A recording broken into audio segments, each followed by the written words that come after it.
Sai Ram. Dr. Art Ong Jumsai is a highly accomplished and awarded person of great renown the world over as a scientist and an educator. In fact, in his middle ages, he set up one of the first ever Sathya Sai schools outside India in Thailand.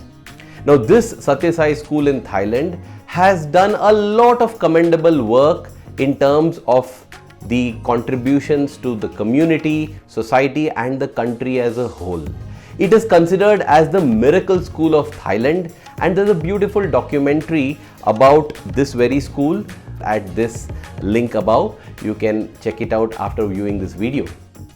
Now, this Thailand school is just one among the many miracles that Dr. Art Ong Jumsai has witnessed ever since he came into the ambit of Bhagawan Sri Sathya Sai Baba, our beloved Swami, the Yuga Avatar, the Supreme Godhead descended on earth for our benefit and out of love for us. But then it is not just when he came into Swami's ambit in the physical sense that he witnessed these miracles. When he was barely a 2-year-old child in 1941-1942, when the World War II was in progress, he stayed at his grandparents' place, that was the ancestral home, which was located in a military compound. It was in the barracks in Bangkok, Thailand. During World War II, as part of its imperialistic campaign, Japan invaded Thailand. This whole invasion lasted just a few hours and Thailand became one of the countries to be subjugated by Japan. Now, intense bombing took place and naturally there were bombs raining and bullets going all around where Dr. Jumsai's home was located. All these things were told to him by his mother. Soon after this, the Allied bombers, that is mainly Britain, began to bomb the Thai cities including Bangkok. Severe bombing took place. It was during that time a young man who looked like a Buddhist monk came to the home of Dr. Jumsai, knocked on the door, and when the mother opened the door, he just handed her a bag, a small bag which contained white sand. He said, "Take this and spread it all over your roof on top. You will be safe, don't worry." Now, this was a strange thing to happen, but it was very reassuring. When bombs are falling all around you, you are clutching at straws like a drowning man for anything that can give you hope, peace and solace, right? So the mother followed the instructions of this young man and she spread that white sand all over the roof of her home.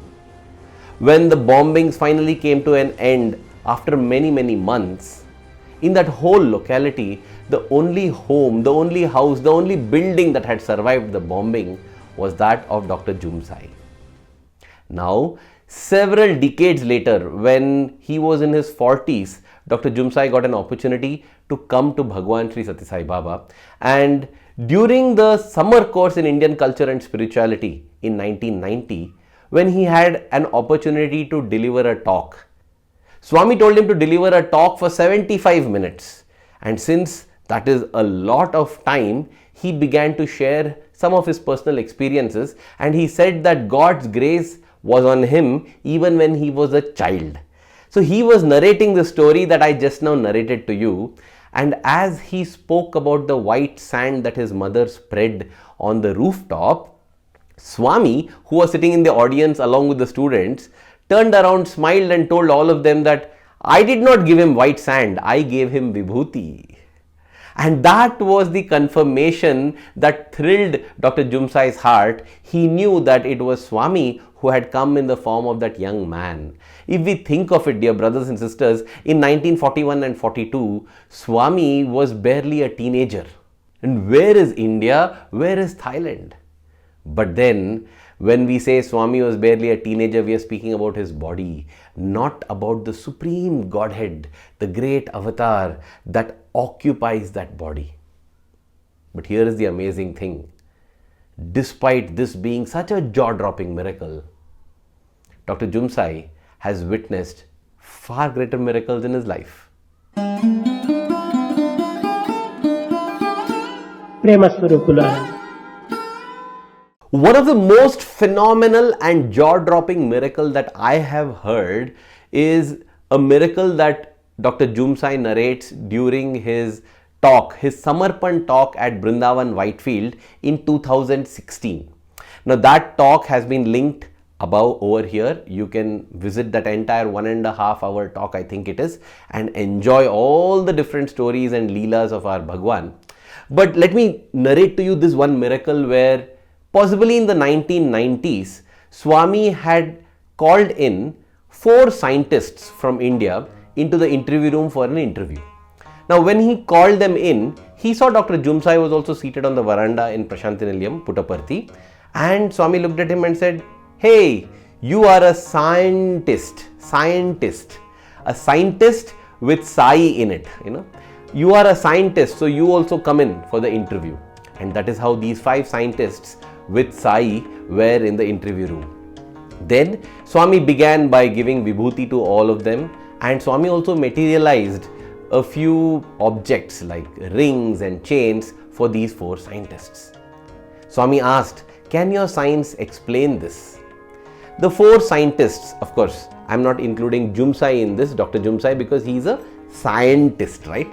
So the other 4 scientists, they just sat silent. They had no reply. What can they reply? How can they explain this? Well, maybe they also had doubts, because this is a common comment that I see on many videos, on many blogs, and even people who have not explored and understood Swami, and people who do not even possibly have an inclination. They just want to pass comments. They say, why did Swami only create chains and rings? Why couldn't he create something else like a pumpkin? Well, for such people, here's an amazing revelation. Swami then told all of them, leave these rings and chains aside. Now look at this. And then Swami brought his hands together. And as Dr. Jumsai explains, then he started to raise his hand, and to our surprise, there was a little monkey, very small monkey. Then he raised his hand further, and the monkey grew in size and became a big monkey. Swami began to raise one hand above, and as he did that, in between his palms was a little monkey. And as Swami raised his hand, the monkey grew in size. And then Swami raised it to the size of a normal monkey, an Indian monkey, and let it jump into the interview room. And now Swami looked at the scientist and asked, "Can you explain this?" They were truly dumbstruck. Possibly their minds also went blank. What can you explain when you see a live creature being created in front of you? It was only Dr. Jumsai who had a smile of bliss and joy on his face looking at Swami. And Swami asked him, "Do you want this monkey? You can take it." Then Dr. Jumsai said, "No, Swami, let the scientists have it." And Swami asked the scientists, "Do you want this monkey?" They said, "No, Swami, we don't want to keep the monkey." And what did Swami do? He asked Dr. Jumsai to pick the monkey and place it back on his lap. And that monkey was surprisingly docile. Dr. Jumsai places it on Swami's lap. Swami puts a hand underneath the monkey and a hand on top of the monkey. And as he compresses it or presses it, the monkey shrinks in size and it is gone. While this miracle really stunned and thrilled me, what stunned and thrilled me even more is that Dr. Jumsai does not consider this as the greatest miracle of Bhagawan that he has witnessed in his life. Dear brothers and sisters, miracle or chamatkar is only the first stage of the journey. Swami says chamatkar or miracle should lead to samskar or refining, purifying our character, our nature, our hearts, our minds. They have to get purified and transformed. And transformation of the heart is a greater miracle. In fact, Swami says the greatest miracle is the transformation of the heart. But then after samskar comes paropakar, the result of this transformation of the heart. Paropakar means para upakar, which is service to others. But then it is very misleading, because when the service is done, it is not done as a service to others. Because of samskar or refining, we are able to see that same divinity in everyone and everything around, and we serve as if we are helping our own selves. And once we go through these three stages of chamatkar, samskar and paropakar, we reach the ultimate stage of sakshatkar, or liberation, as we call it, nirvana. Different terms are there. Realization of that one I, the jivatma becoming one with the paramatma. That is the ultimate goal. That is the greatest miracle of Swami, to help us evolve from we considering ourselves to be this body-mind apparatus to realizing our true identity of oneness with Him. Let me speak about the introductory miracle for Dr. Jumsai. He had already experienced God's grace when he was not even aware of it as a baby. His mother told him that story, as I narrated in the beginning. When he was in his 40s, in the year 1982, that is when he first heard about Bhagawan Sri Sathya Sai Baba, and one of his friends told him that he should travel to India and visit Swami. Even as he heard this, the thought that came in his mind was, if this is really a divine being, then I don't need somebody else to tell me about him. He will invite me and call me to himself. Even as this thought arose in his head, he says that he felt a sudden jolt of current surge through him. This has been recorded in one of the issues of the monthly magazine, The Eternal Companion. That has been linked over here above. You can definitely click and read it. It's a wonderful monthly magazine. So as Dr. Jumsai felt this electric current surge through him, he felt a great joy erupt. He felt a great peace descend on him, and tears began to flow from his eyes, unexplained, without any reason apparently. When I read this was again another experience that I could identify with. Causeless happiness, causeless, immense, infinite happiness which comes with tears of joy. That is definitely Swami's doing. I have personally experienced this when I was completing a Shirdi Sai Satcharitra reading. That is another beautiful experience in itself. That is at this link above. You can watch it separately. This experience Dr. Jumsai felt, and he understood that this was the invitation from Swami. And so, in the November of 1982, the 21st of November to be precise, he found himself at Prashantinilayam in Puttaparthi. This is the birthday month, right? And therefore, lots of people were there. It was very crowded. But even as he sat in that crowd, when he first saw Swami, again, that same experience, a surge of happiness with the jolt of electricity, a peace descending on him, and unexplained tears flowing down his cheeks. He knew that he had found his master, that he had found his Lord. And this, dear brothers and sisters, he considers as one of the greatest miracles of Bhagawan that he has experienced.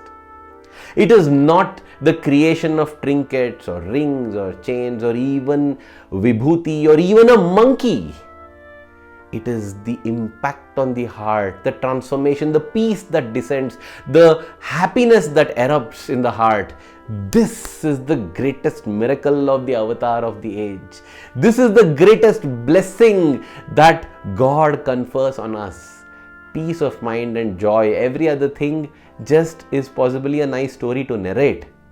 But this experience is something that we live by every day of our life, every moment of our life. Dear Swami, I don't know how to express our gratitude for the immense blessing that you confer on us. Despite us being foolish and asking you for so many trivial things, you in your infinite love, wisdom and compassion give us what we need the most at the right time. May the love that we have for you in our heart, dear Swami, keep growing stronger every passing moment. Thank you. Jai Sai Ram.